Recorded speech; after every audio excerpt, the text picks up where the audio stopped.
Sud Radio, les débats de l'été, 10h-13h, Maxime Liédo. Vous avez choisi la bonne radio pour débattre de l'actualité durant votre été avec un numéro clé. Le camarade Manu est déjà au standard pour recueillir vos appels, vos coups de gueule, vos colères, vos indignations et tout simplement même la participation à nos discussions. Vous avez le numéro 0826 300 300, mais vous avez également l'application Sud Radio et les réseaux sociaux où vous attendent les grandes questions qu'on va essayer de poser, notamment à nos invités ici en studio. Mathias Leboeuf, journaliste et philosophe, bonjour. Bonjour. Gilbert Azoulay, directeur général de News 5 Education et journaliste pour l'Hémicycle, bonjour. Et Cédric Nouvelop, chef d'entreprise et conseiller régional de Normandie, bonjour à vous. Bonjour. Et David Marguerite, sénateur LR de la Manche. Bonjour. Merci beaucoup à tous d'être avec nous dans ce studio. Beaucoup de sujets qu'on va parcourir avant vos coups de cœur, coups de gueule. Laissez-moi les présenter au moins à nos auditeurs, notamment pour que vous puissiez réagir via les sondages posés sur les réseaux sociaux. À savoir, est-ce qu'il y a un problème avec l'alcool en France et plus généralement avec l'alcool auprès des jeunes? Les chiffres sont absolument stratosphériques et on vous pose cette question. Faut-il peut-être durcir un peu plus dans notre pays, en France, l'accès à l'alcool, notamment pour les jeunes, avec la tendance du binge drinking? Vous avez cette tendance de, certes, les jeunes boivent moins, mais quand ils boivent beaucoup plus. C'est la deuxième cause de mortalité en France, juste derrière le tabac, mais c'est la première chez les 15-39 ans. Et 86% des commerces actuellement, selon une étude récente d'Addiction France, vendent de l'alcool à des mineurs, qui est pourtant passible visiblement d'une amende de 7 500 €, mais ça ne leur fait pas peur. Et puis, la France a-t-elle abandonné le combat pour la pauvreté? C'est des chiffres historiques depuis qu'on les mesure et depuis ce baromètre de l'INSEE. 20% des plus défavorisés reçoivent seulement 8,5% des revenus. 20% les plus aisés en reçoivent 38,5%. C'est 9,8 millions de personnes qui actuellement dans notre pays vivent sous les critères de pauvreté, alors que pourtant, rappelez-vous, le président de la République Emmanuel Macron en 2018 avait promis une stratégie nationale de lutte contre la pauvreté. Est-ce qu'il y a visiblement eu un petit raté?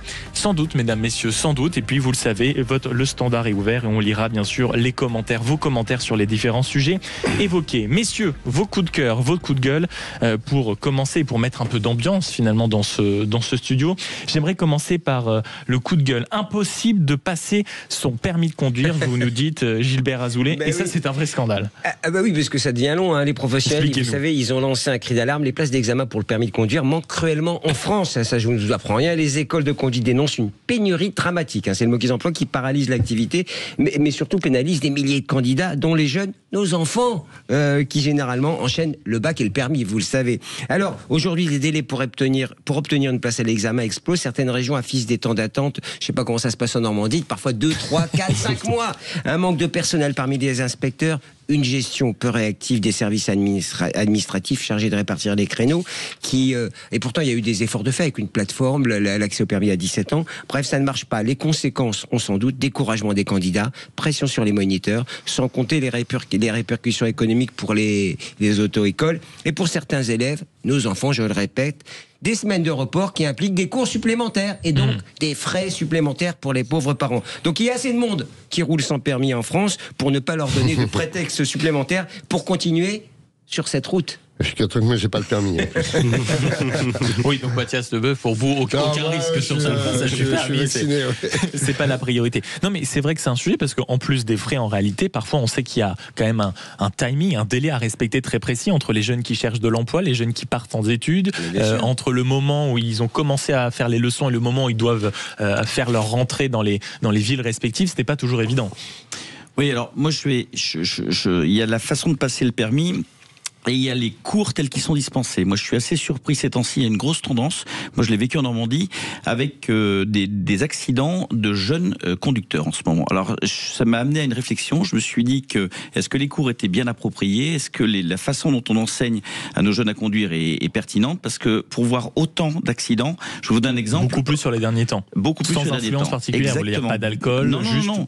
Alors, en plus des accidents sans aucune cause, ni alcool, ni drogue, ni rien. Même pas de vitesse. Donc, c'est vraiment c'est du comportemental, c'est de la façon dont on conduit, avec des choses très différentes, par exemple entre l'Angleterre et la France. En Angleterre, vous pouvez pas être, quand vous êtes jeune chauffeur, 4 dans un véhicule, parce qu'on constate quand vous êtes nombreux dans un véhicule, vous êtes perturbé, dissipé, distrait, etc. Et ça conduit à de nombreux accidents. Et moi, je me dis qu'il y a peut-être une vraie réflexion à avoir pour rechanger, remodifier un petit peu ces règles et la façon dont on apprend à nos jeunes, en tout cas, à conduire. David Marguerite, sénateur LR de la Manche. Moi, j'ai le sentiment que le problème que vous soulevez est pas nouveau. J'ai passé le permis à 23 ans, on entendait déjà ça. Moi, j'ai l'impression que la nouveauté, elle vient plutôt du fait que les jeunes sont moins enclins à passer le permis qu'avant. C'est moins le Graal. Il y a beaucoup de candidats. Il y a beaucoup de candidats. Alors, je pense que le problème vient de la réduction du nombre d'inspecteurs, etc. Enfin, en Normandie, moi, je vois la région Normandie où je suis élu avec mon collègue Cédric Nouvelon. On met en place beaucoup d'aides pour que les jeunes, notamment en formation, puissent obtenir le permis quand c'est nécessaire pour obtenir un travail plus tard, notamment dans le bâtiment. On voit que ces aides sont assez peu utilisées. Donc j'ai le sentiment qu'il y a un double problème. Il y a en effet sûrement un problème administratif, moins d'inspecteurs, mais il y a aussi parfois peut-être un problème générationnel où on a le sentiment d'engouement. Oui, je crois. En tout cas, le problème, me semble-t-il, n'est pas nouveau et il s'amplifie vraisemblablement. Mais pour aller dans votre sens, c'est vrai que de mon côté, j'ai passé le permis, bon, il n'y a pas 23 ans, il y a quelques années, mais il faut reconnaître que quand vous faites, pas que Paris, mais des grandes villes, vous avez les transports en commun, vous débrouillez à pied, vous faites ça autrement. Donc aujourd'hui, sauf quand c'est professionnel, parce que de plus en plus d'employeurs demandent quand même. C'est autre chose. C'est très différent. Non, bien sûr, mais même généralement quand vous arrivez sur peu importe le métier, on vous demande si vous avez passé le permis conduire. C'est quand même une étape obligatoire. Je ne sais pas ce que vous en pensez, Mathias Leboeuf. Je pense qu'effectivement, il y a déjà le tout voiture, notamment dans les grosses agglomérations.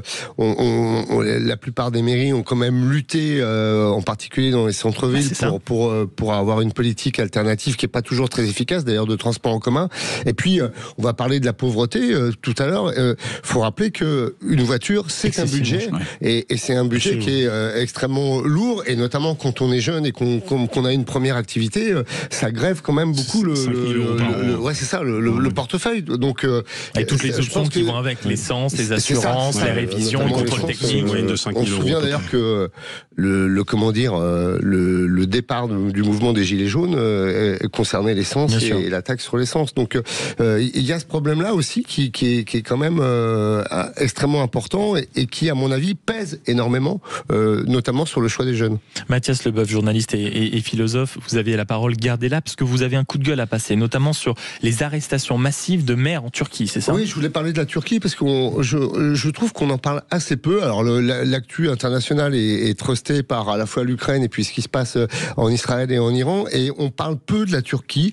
Et en Turquie, il y a 3 nouveaux maires qui ont été des maires de grandes villes qui ont été arrêtés, principalement. Pourquoi ? Parce qu'ils appartiennent au principal parti d'opposition, qui est le Parti républicain du peuple, le CHP.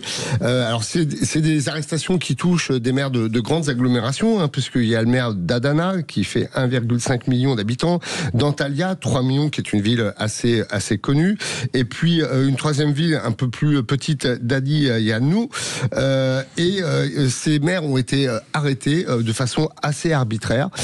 Faut savoir aussi que en début de semaine, la police turque a également arrêté 137 personnes à Izmir. Izmir est une grosse ville également, et c'est un peu le bastion de l'opposition au gouvernement d'Erdogan.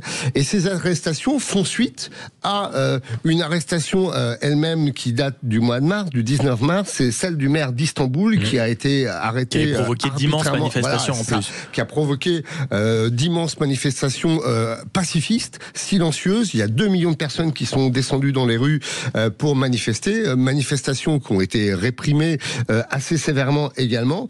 Alors on reproche quoi à ces gens-là ? On leur reproche des choses un peu évasives, corruption, blanchiment d'argent, parfois même collaboration avec des groupes terroristes, et notamment avec le PKK ou son émanation, ce qu'il en reste.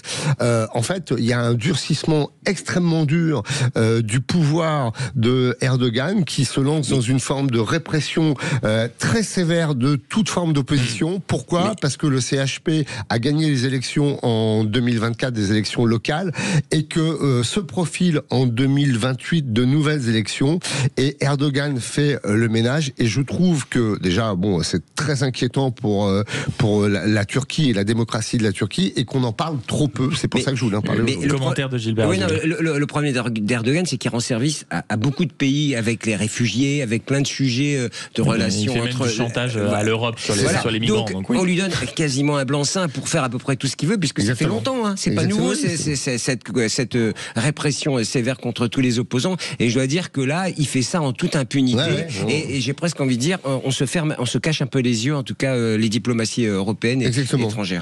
Bien, c'était le coup de gueule justement de Mathias Leboeuf sur le pouvoir quand même autoritaire d'Erdogan qui s'agrandit. Et je rappelle que chaque année, il y a un budget absolument colossal de l'Union européenne à destination de la Turquie, soi-disant pour l'empêcher. Et on a régulièrement des débats, en tout cas, qui, on va dire, tend à encourager la Turquie à être parmi les alliés fidèles de l'Union européenne. Je crois que là aussi, il y a des petits problèmes d'œillères, pour reprendre votre expression. Bientôt 11h sur Sud Radio. Dans quelques instants, la suite des coups de cœur et des coups de gueule, puis les débats. Et vous le savez, on attend votre participation nombreuse, évidemment, 0826 300 300. Bel été et merci d'avoir choisi Sud Radio.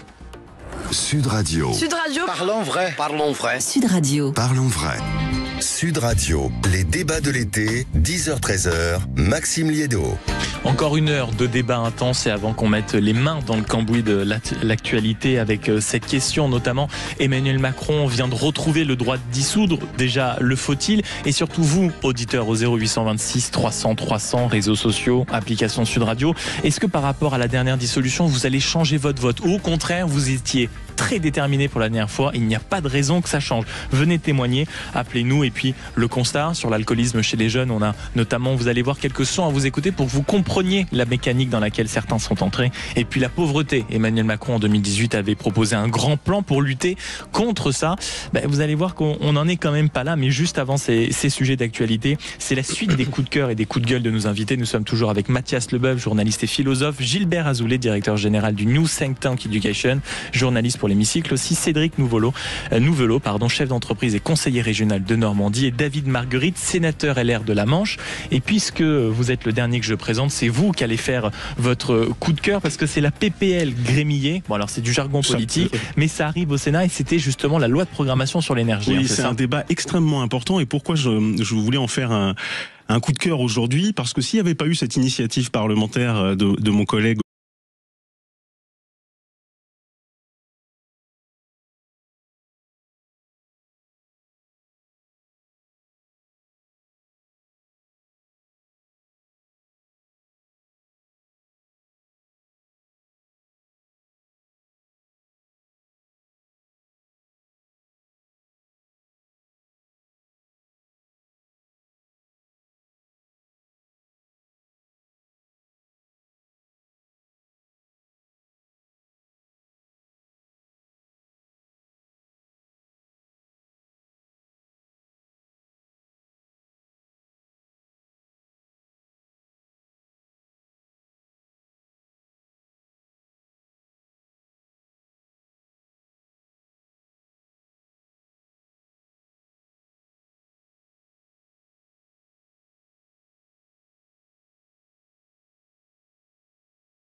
écoutez Bougez Plus. Sud Radio, les débats de l'été, 10h-13h, Maxime Liédo.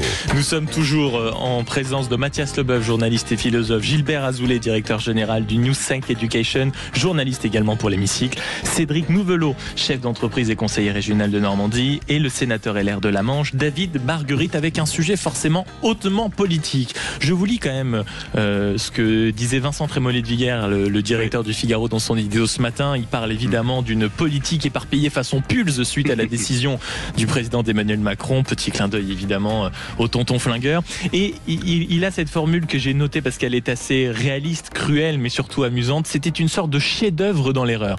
La dissolution chef-d'œuvre dans l'erreur. Mais c'est vrai que depuis aujourd'hui, le président de la République a retrouvé ce droit-là. Autour de la table, d'abord, doit-il, selon vous, dissoudre à niveau? Et pour les auditeurs, au 0826 300 300 ainsi que sur les réseaux sociaux, dites-nous si demain il y a une dissolution, est-ce que vous voteriez pareil? Est-ce que vous redoutez peut-être à nouveau un front républicain, ou est-ce que vous estimez que de toute façon, peu importe ce qui se passe avant l'élection présidentielle, il ne se passerait rien? Vous savez que j'attends votre parler vrai, vous avez le numéro, l'application et les réseaux sociaux Sud Radio. Première question autour de la table, en effet, je parle d'abord au sénateur David Margueritte. Est-ce que d'un point de vue politique, Emmanuel Macron aurait peut-être intérêt à dissoudre à nouveau? Je ne pense pas. Les mêmes causes produisant les mêmes effets. Moi, je dirais que la situation du pays, elle est dramatique. Tout le monde le sait. On fait du surplace. La voix de la France s'affaiblit partout dans le monde. Et pour autant, la solution institutionnelle aujourd'hui, moi je ne la vois pas. L'intérêt d'Emmanuel Macron à dissoudre, on le perçoit assez mal. Il y a un an, il nous expliquait que la dissolution devait permettre d'avoir une majorité claire, devait permettre d'avoir un débat qui soit apaisé, retrouver de la sérénité dans le débat public. Un an plus tard, eh bien tout ce qu'il a voulu éviter se produit en pire. Et d'ailleurs, Guillaume Tabar, je trouve, résume très bien les choses dans le Figaro ce matin en disant on voit donc mal pourquoi Emmanuel Macron ferait cette deuxième erreur, mais il est vrai que personne n'imaginait qu'il commette la première. Je trouve que cette formule est très bien sentie. Et j'ajouterais quand même qu'avec Emmanuel Macron, on a quand même un vrai sujet. Qui se rappelle de son débat sur les 100 jours qui devait aboutir à des grandes réformes? C'était il y a 1 an et demi. Qui se rappelle le 31 décembre qu'il annonçait pour débloquer la situation du pays des référendums? Qui se rappelle qu'au mois d'avril, il en reparlait? Plus personne n'en parle aujourd'hui. Donc la réalité, malheureusement, je vais être un peu brutal, c'est qu'Emmanuel Macron n'a pas la solution, c'est qu'il est le problème de la situation de blocage terrible dans laquelle le pays est plongé, avec les conséquences dramatiques pour les Français dans une situation de finances publiques qui est sans égal. Je vois pas comment il va passer le budget, mais je vois pas non plus comment il peut s'en sortir, parce que je ne vois pas comment aujourd'hui politiquement il pourrait procéder à une nouvelle dissolution de l'Assemblée nationale. Vous parliez de la formule cynique de Guillaume Tabar. Il y a aussi un élu de gauche qui glisse dans les pages d'un journal ce matin: rater une dissolution, c'est déjà quand même beaucoup. En rater 2, la solution c'est faut partir, monsieur. C'est un peu ça. Cédric Nouvelot, sur la même tonalité. J'ai été candidat aux législatives, donc je serais ravi de refaire une campagne et de pouvoir aller contre. Mais vous savez, je pense que ça ne changeait rien, parce que moi j'ai été battu face à des candidats macronistes qui ont eu les voix de LFI pour être élus.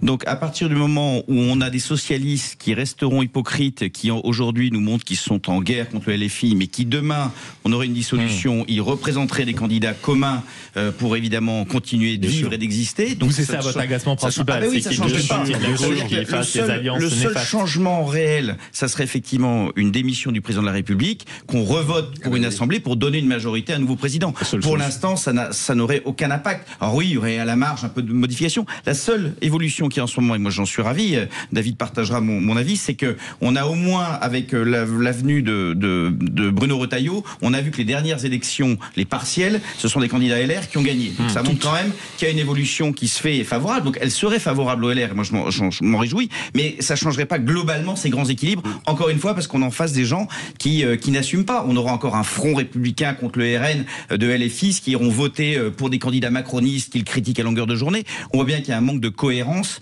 et de conviction en face. C'est ça qui manque pour l'instant. Moi ce que je sens, et c'est ça qui me terrorise, c'est à bas bruit, c'est la seule solution, et ce qui remonte, c'est la démission du président, en fait, qui est l'issue pour remettre on rebat les cartes, on remet tout à zéro, et c'est vrai. La dissolution, comment dirais-je, ça serait une erreur, une deuxième grosse erreur, à mon avis, puisqu'on a vu les conséquences. La première était déjà bon. La première a des conséquences. Pour les LR, juste un mot, c'est que quand on est au ministère de l'Intérieur, c'est ce que me disait une amie politique, c'est qu'on est tenu à des résultats.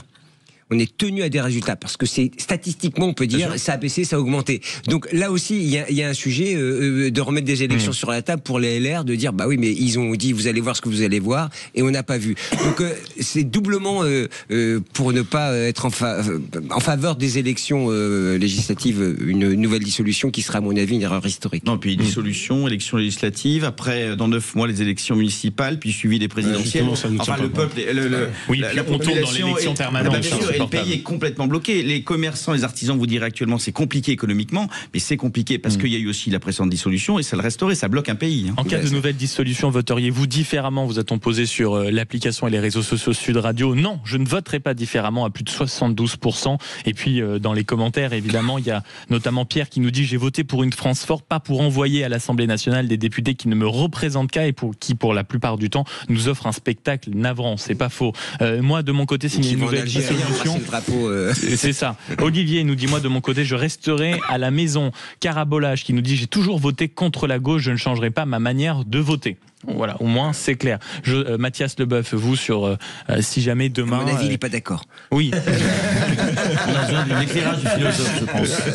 Prenons de la hauteur avec. Mais oui, un peu de hauteur. Je pense qu'il a aucun intérêt à le faire parce qu'effectivement, il est peu probable qu'il dégage une majorité et en tout cas une majorité qui lui soit favorable.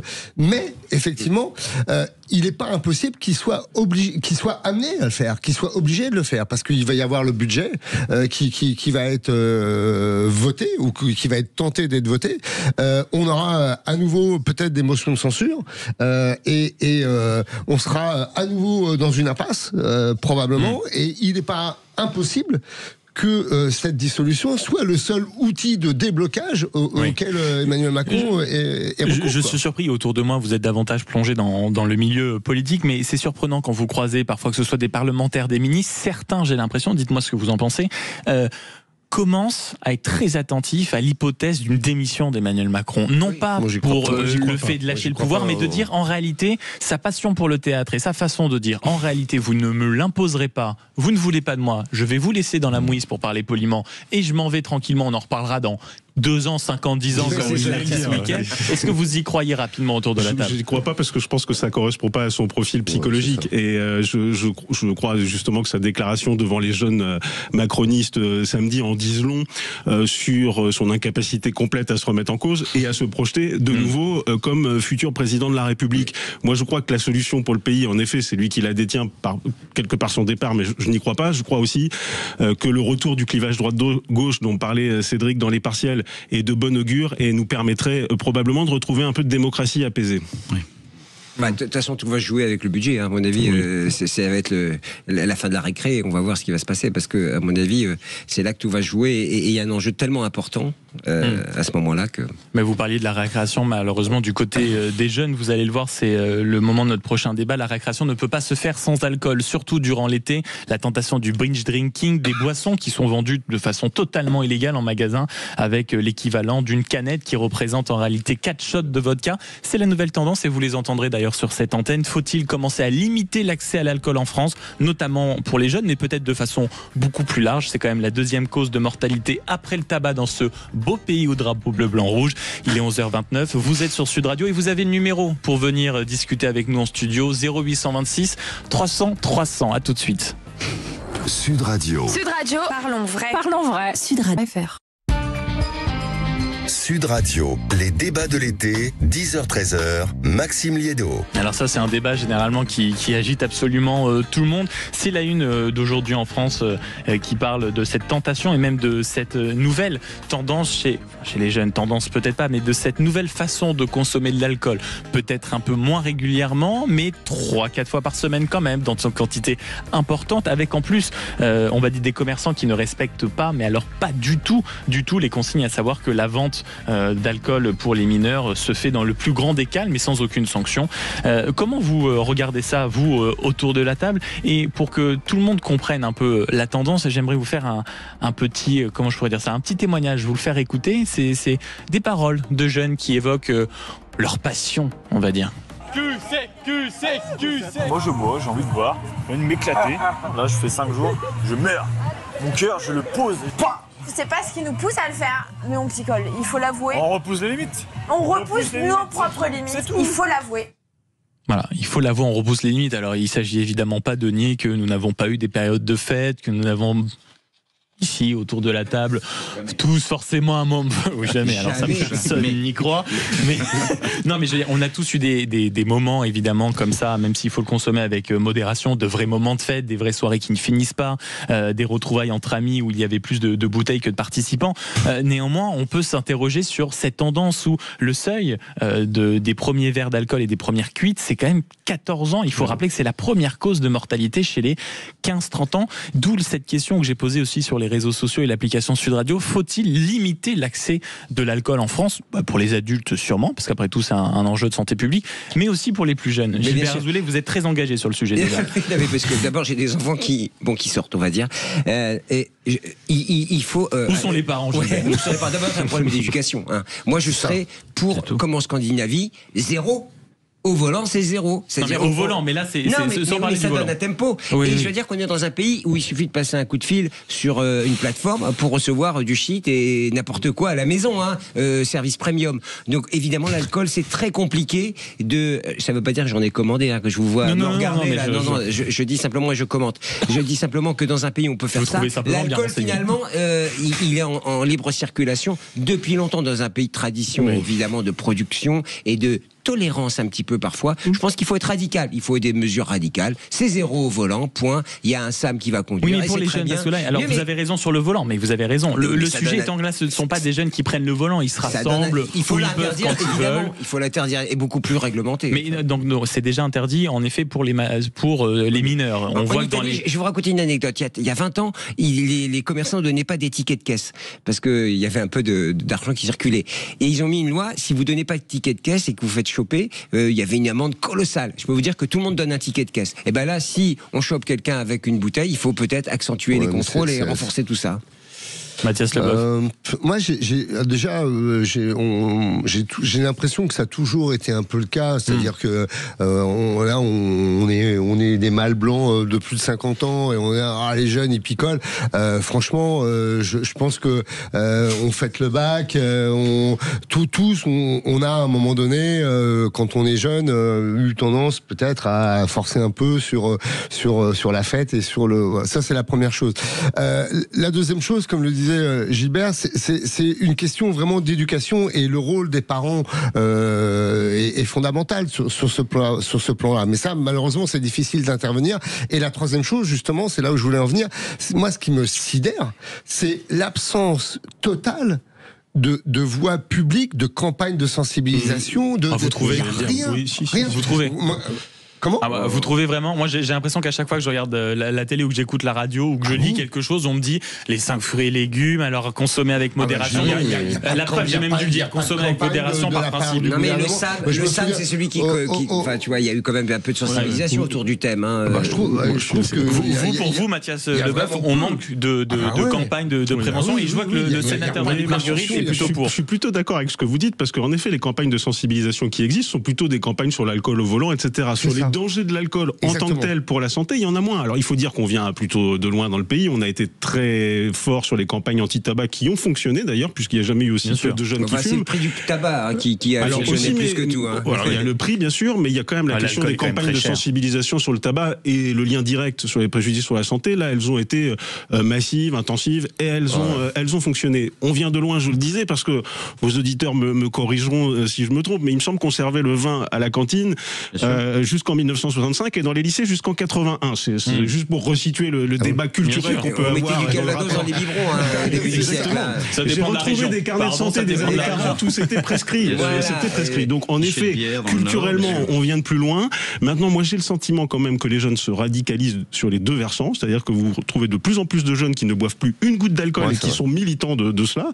Et en effet, des jeunes très tôt, 13-14 ans, qui s'alcoolisent à outrance sans aucune perception du risque sur la santé. C'est là où, à mon avis, les campagnes de sensibilisation ont été défaillantes. Sociologiquement, il y a un phénomène qui est assez inquiétant, c'est que les jeunes femmes boivent de plus en plus et ça touche un public féminin. Vous avez touché du doigt un vrai débat. Est-ce que ce genre de discussion, c'est parce que on est un média, on essaye de le provoquer, ou est-ce que c'est un vrai phénomène selon vous? C'est-à-dire que en effet, il n'y a rien de mal, c'est l'été, c'est la fin du bac pour beaucoup. Moi personnellement, je sais que j'ai un petit frère dans cette tranche d'âge-là. Je vois que le seuil où on commence à boire excessivement, c'est 14 ans. Je crois avoir passé une partie de ma jeunesse à faire ça aussi, mais je ne crois pas que le but était à ce point, on va dire, où en effet j'entends, on dépose mon crâne, etc. C'est très jeune, 14 ans, c'est très jeune. Effectivement, il y a un abaissement de la barrière d'âge. Alors, Cédric Nouvello. Moi j'ai deux enfants, un qui a 16 ans et un qui a 19 ans, donc je suis en plein dedans. Et la question qui se pose, plus globalement, on parle de l'alcool, mais moi c'est le problématique des addictions. Parce que quand ils vont en soirée, ils ont accès à la drogue. Quand ils vont en soirée, ils ont accès à l'alcool dur. Enfin, faut pas se leurrer. Donc c'est comment est-ce qu'on les préserve de tout ça? Comment on les protège de tout ça? C'est une vraie question quand on est parent. Et derrière, ça passe. Et alors justement, les parents autour de la table, comment on les protège? Ça passe par l'éducation. Moi, j'essaye de leur expliquer. Parce que je dis, on pourrait mettre toutes les interdictions qu'on veut. Déjà, les interdictions, on peut en mettre. Encore faut-il les faire respecter, parce qu'un des problèmes, c'est effectivement la vente d'alcool aux mineurs, qui n'est pas cet interdit. On ne fait pas respecter cette interdiction. Donc, d'abord, je rappelle que c'est quand même passible d'une amende colossale, 7 500 €. Oui, mais avant de remettre d'autres interdictions, commençons déjà par faire appliquer celles qui existent. Voilà. Ça serait toujours dans le pays. On essaie toujours de mettre des niveaux, alors qu'on respecte pas déjà les interdictions qui existent. Et puis, deuxièmement, c'est l'éducation. Moins d'infirmiers dans les collèges, dans les lycées.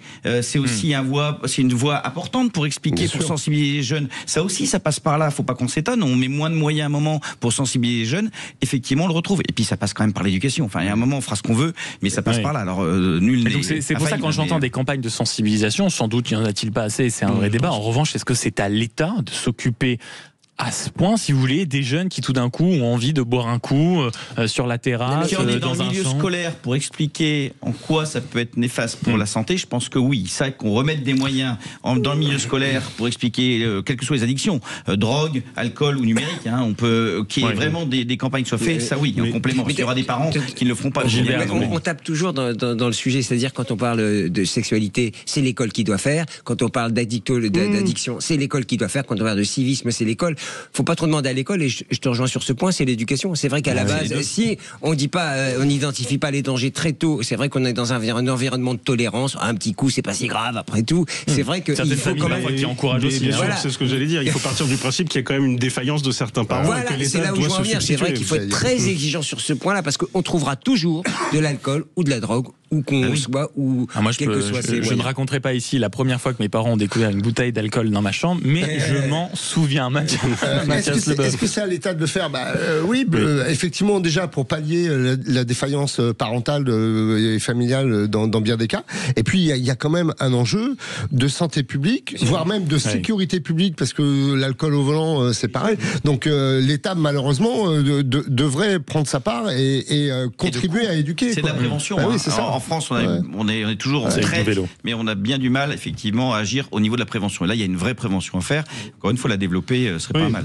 Moi, je pense qu'on peut tout à fait avoir des campagnes de prévention qui soient pas moralisatrices. On doit aussi acter qu'on a une culture française, les producteurs de vin, etc. Il faut peut-être réhabiliter le fait que l'alcool peut être en effet, quand c'est très limité, très contrôlé, convivial, et il ne faut pas non plus tomber dans une moralisation à outrance, parce que ce serait contre-productif. Mais en effet, sensibiliser des jeunes de 14 ans sur le fait qu'il y a des préjudices sur la santé, je suis pas sûr qu'ils le savent, parce qu'on peut renvoyer vers les parents. Malheureusement, certains jeunes vivent aussi dans des milieux où l'alcool c'est le quotidien pour des jeunes.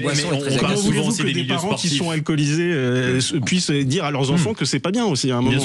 Et puis vous parlez de milieux où il y a de l'alcool. Quand vous fréquentez les milieux sportifs, les fameuses troisième mi-temps temps, tous les week-ends après les matchs, etc. Où c'est aussi en réalité un centre d'entraînement absolument colossal. Doit-on limiter l'accès à l'alcool en France? C'est la question qui vous a été posée également sur les réseaux sociaux de Sud Radio et sur l'application. Non, à 68%. Évidemment, c'est là où on reconnaît quand même qu'on est en France. On a évidemment les refrains quand on les écoute, Annabelle qui nous dit mais est-ce que certains souhaitent vraiment revenir à la prohibition? Chacun sa responsabilité. Un auditeur qui nous écrit en disant au contraire, il faut supprimer les taxes liées à l'alcool, c'est un produit de consommation comme un autre. Là, je pense qu'on sera tous d'accord pour limiter peut-être un peu le propos, mais peut-être un peu plus largement, et j'en profite sur les 2 dernières petites minutes qui nous restent de ce débat et aussi d'avoir un philosophe en studio. Est-ce que c'est pas aussi tout simplement une éducation quand même au bon et au beau, l'alcool? Quand je vois qu'il y a une boisson illégale qui circule beaucoup chez les jeunes qui s'appelle Vodi, qui est en une canette l'équivalent de 4 shots de vodka, très sucré, de mauvais alcool. C'est ça aussi le sujet, c'est-à-dire que c'est comme le vin, il faut apprendre à avoir le goût, le bon, et c'est comme les alcools forts. Oui, évidemment que quand vous le mélangez à des boissons énergisantes, c'est pas la même chose qu'un peut-être un très bon gin, un très bon whisky, etc. C'est peut-être ça aussi plus principalement qu'il faut remettre au cœur d'une politique, Mathias Leboeuf. Vous parlez de philosophie, chez Platon, il y a le fameux dialogue Le Banquet, c'est quand même une scène un peu de biture. Ouais, de biture chez Platon. C'est ancré très loin. En fait, c'est pareil, il faut éduquer à savoir comment boire, à savoir quoi apprécier. Et le vin, il peut y avoir une éducation au vin. On apprend à boire. Et justement, c'est ce qu'on ne fait plus aujourd'hui. C'est-à-dire que, en plus, les jeunes... Avec modération, du beau, du bon. Si possible, oui. Les jeunes sont aujourd'hui la cible marketing d'un certain nombre de produits qui sont tous plus dégueulasses les uns que les autres et plus dangereux.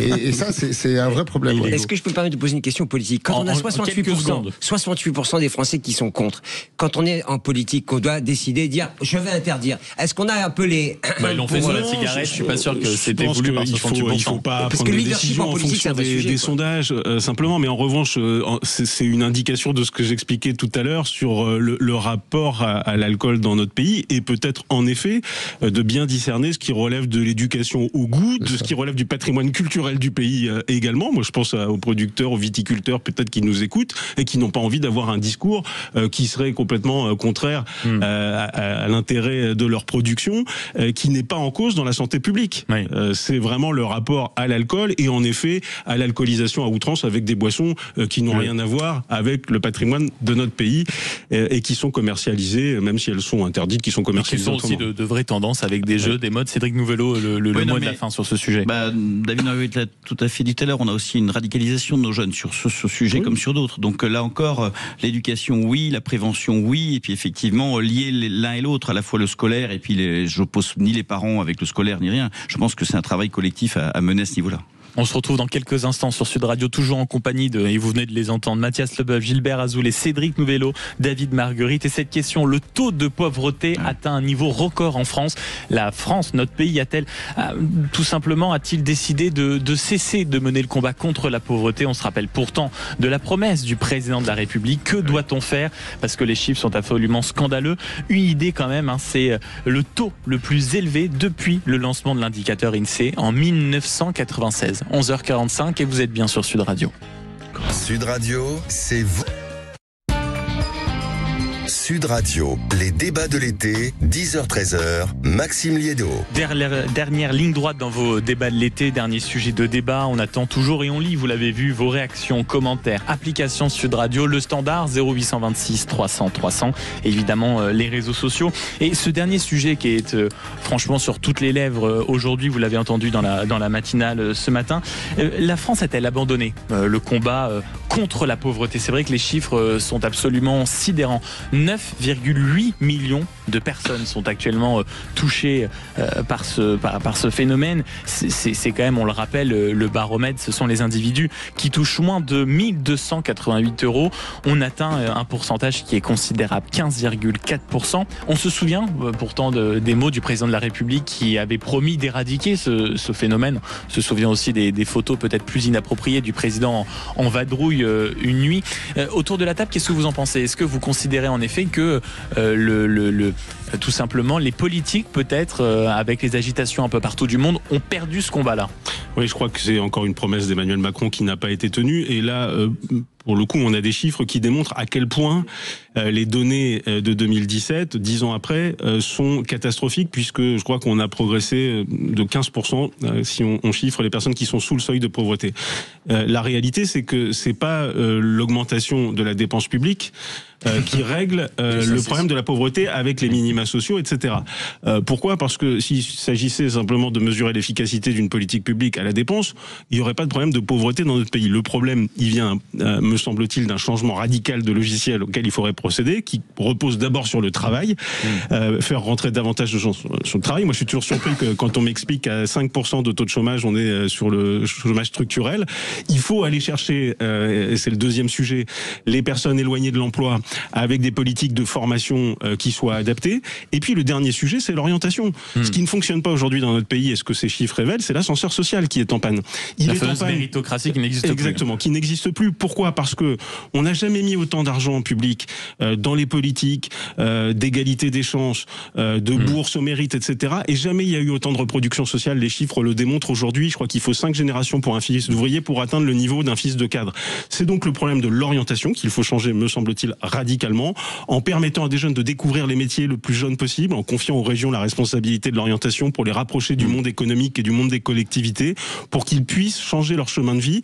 Le déterminisme social me semble être aujourd'hui une des causes importantes de ce phénomène de trappe à pauvreté dans le pays. Le travail et la formation sont deux autres leviers à activer. Mais tout ce que vous dites, David Margueritte, sénateur LR de la Manche, il y avait quelqu'un qui l'avait théorisé, qui l'avait même exprimé, qui l'avait même partagé sur cette idée, en effet, que peut-être qu'on mettait un pognon de dingue dans des dispositifs qui n'étaient pas efficaces. Je ne sais pas si vous le reconnaîtrez. On met un pognon de dingue dans des minima sociaux. Les gens, ils sont quand même pauvres.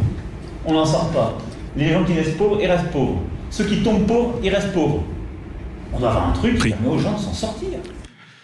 L'archive, elle est presque cruelle quand on la réécoute. Je ne sais pas ce que vous en pensez, Gilbert Azoulay. Non, mais je rejoins ce que vous disiez, c'est le travail qui n'est pas assez récompensé. Il y a trop de smicards en France. En fait, le salaire moyen en France est faible, et c'est vrai que compte tenu de la situation et de l'explosion des prix, on parlait de l'énergie tout à l'heure, par exemple, les Français ne peuvent pas s'en sortir. Et c'est vrai qu'il y a un paradoxe. On dépense de plus en plus avec une situation qui décroît dans un contexte de croissance, ce qui est complètement contre-intuitif. On pourrait se dire que si la France croît, même si c'est 1%, a priori on crée de la valeur et de la richesse en plus.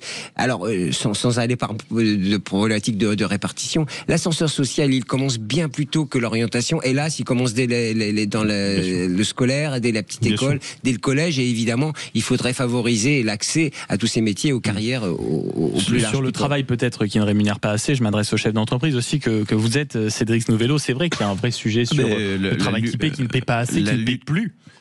Diminuer la pauvreté, c'est valoriser le travail, on est clair, c'est ça la première règle. Et effectivement, on a des prélèvements qui sont sans commune mesure. David Margueritte disait tout à l'heure, mais on a besoin d'un vrai Big Bang social, c'est-à-dire le système actuel de modèle social redistributif, on voit bien que ça marche pas. On n'a jamais mis autant d'argent et on n'a jamais eu autant de pauvres. Et on parle des pauvres sans activité, mais vous avez les travailleurs pauvres, vous avez les retraités pauvres. Enfin, on voit bien que tous les prélèvements, quels qu'ils soient, amènent à cette pauvreté, parce que le net, ce qui reste finalement aux gens pour vivre, n'est pas suffisant. Donc il y a une vraie logique. Et moi, je m'occupe également du secteur du handicap et des personnes âgées sur le département du Calvados. Le problème, c'est qu'on distribue beaucoup d'argent, mais qu'on n'en a pas assez pour soutenir ceux qui ont été cabossés par la vie, qui ont un problème réel. On n'en a pas assez pour la politique, pour accompagner le vieillissement, pour accompagner les personnes qui vivent avec un handicap. Là, on aurait besoin vraiment de la puissance publique. Et on n'a plus assez parce que on disperse l'argent un petit peu partout. Regardez sur les hôpitaux, on n'a jamais autant mis sur l'hôpital, il n'y en a jamais eu aussi peu de moyens pour les soignants et des moyens dans les hôpitaux. Donc on a un vrai sujet, on ne veut pas refaire ce Big Bang, c'est un vrai Big Bang qu'il faudrait remettre à plat les dépenses. À un moment, être capable, comme on l'a fait, comme Hervé Morin l'a fait au niveau de la Normandie, il y a des choses où on dit, ça on finance plus, parce que c'est pas une priorité, parce qu'on peut plus le financer. Mais par contre, on met le paquet sur ce qui nous semble indispensable, sur ce qui nous semble stratégique pour le pays. Donc oui, il y a un vrai sujet, et c'est encore effectivement... Dans ce que vous dites, quand même, faut réaliser à quel point les Français sont gentils, et à quel point, sans rire, les Français sont patients. Parce que quand on voit le nombre d'argent qui part, par exemple, sur 1000 € de dépenses publiques, où va l'argent ? Mais je veux dire, c'est une question qui devrait nous préoccuper tous. Quand je vois que vous parliez de la santé à l'instant, la revalorisation, l'état des hôpitaux, mais c'est quand même 201 € sur 1000 € de dépenses de prélèvement public. La charge de la dette, 31 €. La recherche, 30 €. Le soutien aux activités économiques, 59 € déjà sur 1000 € de dépenses publiques. Donc c'est ça qui est sidérant. On ne pourra pas ponctionner les entreprises, les travailleurs ou les contribuables. Mais ça vient aussi, et je m'excuse par avance auprès du sénateur, mais beaucoup de politiques, c'est sans doute pas votre cas, mais qui n'ont fait que de la politique. Je pense à François Bayrou, je pense à Éric Lombard, mais je pense à François Bayrou et Éric Lombard, qui nous expliquent que de toute façon, c'est la solution naturelle que d'aller chercher du côté des entreprises, comme si en réalité, même ceux qui avaient réussi avec des fortunes gigantesques n'avaient pas mérité ça, alors que eux, ça fait généralement une vie qui se gave à l'argent public. Je trouve ça presque indécent, avec les fameuses phrases, vous savez, de toute façon, pour l'effort budgétaire, tous les Français devront se serrer la ceinture. Signé généralement Pierre Moscovici, si vous voulez, bon, qui a quand même passé là aussi sa vie sous les ordres de la République. Mathias Leboeuf. Sans transition. C'est un copain de Moscovici. Il y a plusieurs choses. Moi, je suis un peu étonné, je vais commencer par ça, à vous entendre. On a l'impression que cet appauvrissement est dû aux politiques sociales. Et que finalement, c'est des politiques sociales. C'est la sensation. Alors, je voudrais vous donner un chiffre qui est dans ce rapport de l'INSEE. Voilà ce chiffre. Le chiffre dit, sans ces transferts, sans les politiques sociales, sans la redistribution sociale, le taux de pauvreté serait de 21,7%. Ça veut dire que si on n'avait pas cette redistribution, si on n'avait pas la politique sociale qui aide les plus défavorisés, on aurait une situation bien pire. Oui, mais vous vous rendez compte de ce que vous dites. Non, mais vous vous rendez compte, on peut aussi prendre l'effet inverse pratiquement dans votre raisonnement en disant déjà avec cette politique sociale conséquente, on arrive à de tels chiffres. Non, mais c'est ça qui est doublement scandaleux. Globalement, le constat global de l'échec d'Emmanuel Macron sur ce terrain-là, je le partage bien évidemment. Mais ce que je veux dire, c'est que on a quand même un modèle social qui tente d'amortir, et peut-être qu'il le fait pas bien, mais dire mais justement c'est bien la preuve que les politiques sociales ne servent à rien. Je trouve que c'est ce qu'on pourrait entendre. David Marguerite, sénateur LR de la Manche, qui vous répond. Ce n'est pas du tout ce que j'ai dit. Moi, ce que je dis, c'est que considérer qu'une bonne politique sociale, c'est une politique justement qui considère que mettre des minima sociaux importants, ça suffit. Je dis que c'est pas ça. Une vraie politique sociale, c'est une politique qui remet les gens au travail, qui valorise le travail et qui permet par la formation et l'orientation à chacun et notamment aux jeunes de notre pays de pouvoir choisir leur vie. C'est une question d'efficience, hein. C'est l'efficacité dans des moyens qu'on peut mettre et le résultat qu'on a au bout. En ce moment, je suis désolé, on n'est pas efficient, c'est pas bon. Donc bien sûr, on ne met pas en cause. Moi, je dis justement qu'il faut éviter de disperser l'argent qu'on verse pour pouvoir être en capacité à aider ceux qui en ont vraiment besoin à un moment, parce que à une situation de vie les a amenés dans une situation compliquée. Ce sera le mot de la fin, un peu d'espoir. Mathias Leboeuf, allez-y. Non, mais je veux dire, pour le coup, la politique sociale, elle est quand même efficace parce qu'elle amortit quand même. Et il y a une chose extrêmement importante sur ce rapport, ce qui montre que quand même les pauvres s'appauvrissent, les riches s'enrichissent et que les inégalités croissent. C'est vraiment le résumé était parfait. Messieurs, merci à tous d'avoir été dans ce studio pendant 1h30 pour débattre de l'actualité. Merci à Mathias Leboeuf, journaliste et philosophe. Merci à Gilbert Azoulay, directeur général de New Tank Education, journaliste aussi pour l'Hémicycle. Cédric Nouvelot, chef d'entreprise et conseiller régional de Normandie, quelle belle région. Et David Marguerite, sénateur LR de la Manche. Merci. C'est ce qu'on raconte. Même si le Sud a des charmes que la Normandie n'atteindra jamais, notamment parce que vous ne connaissez pas le soleil. Mais il est bientôt midi sur Sud Radio. Dans un instant, on retrouvera évidemment le camarade Joseph Ruiz pour le point sur le Tour de France. On ira faire un tour également du côté du Sud, où là le soleil chauffe un peu trop puisque les incendies sont toujours dans un état totalement incontrôlé. Et à partir de 12h30, l'Iran viendra jusqu'à nous d'une certaine manière. Vous savez qu'on a toujours 2 otages, puis la disparition d'un jeune touriste français. Mais on essaiera, nous, de comprendre comment, dans le monde, en Europe, mais surtout en France, les intellectuels, les journalistes et les politiques sont sous influence. Ça s'appelle La Pieuvre de Téhéran. C'est une enquête édifiante. Ils seront avec nous dans ce studio à 12h30. À tout de suite. Vous êtes sur la bonne radio, Sud Radio. Sud Radio. Parlons vrai. Sud Radio. Parlons vrai. Sud Radio. Parlons vrai.